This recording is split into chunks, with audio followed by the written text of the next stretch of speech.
Okay, so welcome to this episode of ForageCraft. So in this episode, we're going to be building a squid and salmon farm.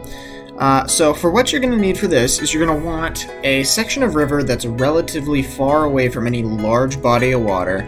And then you're going to want to clear it out. You can go as deep as you want with this, as long as because the squids and the salmon only spawn in river biomes. And you can make it whatever shape you want, but I would recommend some sort of rectangular shape. And then once we've cleared that out, then you're going to want to make sure to fill in whatever water is nearby, which I'm going to do in a little bit once I collect all the sand and clay from the bottom, because I would like to get that stuff, keep that on me and get that. I'll fill it in with dirt, and then once you're done with that, then I'll bring you guys back. And I'll also build up the edges of the spawner here. And I guess, yeah, I will catch it in a minute when we have that done. And then we'll move on to the next stage of the farm. Alright, see you then. Okay, so welcome back. Now, once you have filled in the nearby water, then you want to make sure you clear out the area to the depth you want it.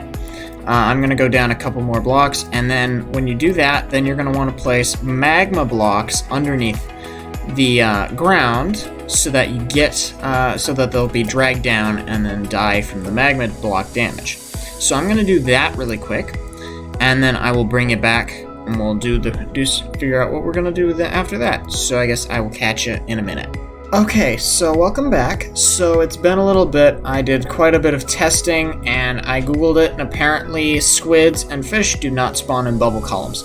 So what we did instead is we set up a hopper system to collect all the items both sides, and we have a water column pushing from either side to the hoppers, and we have a bunch of axolotls swimming around in here, killing the squids and fish as they spawn, and then they're getting all put in here. I'm probably going to do a little bit of reorganizing of my storage system so that I don't have to have certain sections, because I moved all of the nether items to the nether room, and I'm going to move all of the squid ink and the salmon over here. I might make, and also I'm thinking of putting in a deep storage underneath the sheep dome, so that I don't have to have that section either. So it'll automatically collect, and it won't be none of it'll get wasted when it does spawn. So yeah, so now I put in a ton of axolotls just to make sure that the spawns are being reset as fast as possible, and because they don't attack, they're not super aggressive, but they are aggressive, so they will kill them as they go, and the walls and stuff, and then it gets pushed up, but water pushes it, and so forth. Yeah, it is above the ground, so I'm thinking, and that's not really an issue, because I'm planning on putting a front garden over there, and like a sort of tiered like bamboo structure on the side of the mountain here, so it's going to be on top of that. So yeah, that's what's going to be on top of it. So just heading on over there, and I put in a bunch of sea lanterns so I didn't have to deal with drowned X spawning in there. If they can spawn in there, I didn't want to have to deal with it. So we got a whole bunch. I missed a couple spots, whatever. I'll put in those in a minute, and yeah, we'll put in like a tiered garden on top of it, and then it'll probably be buried too.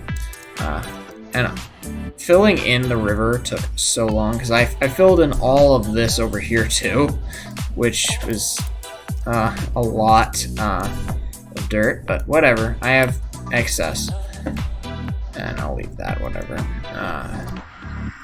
So that decreases the spawns of the other areas.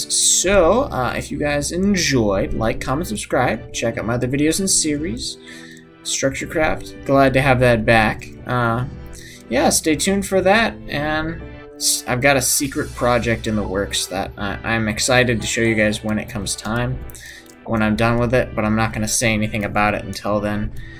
And I've got so much cod, I could bathe in the stuff. It's just ridiculous. I could feed an entire city with the amount of resources I have. With that amount of food. Oh my gosh, this lag is ridiculous. So I guess, yeah, if you like, comment, subscribe, check out my other videos. I will catch it in the next episode. Bye.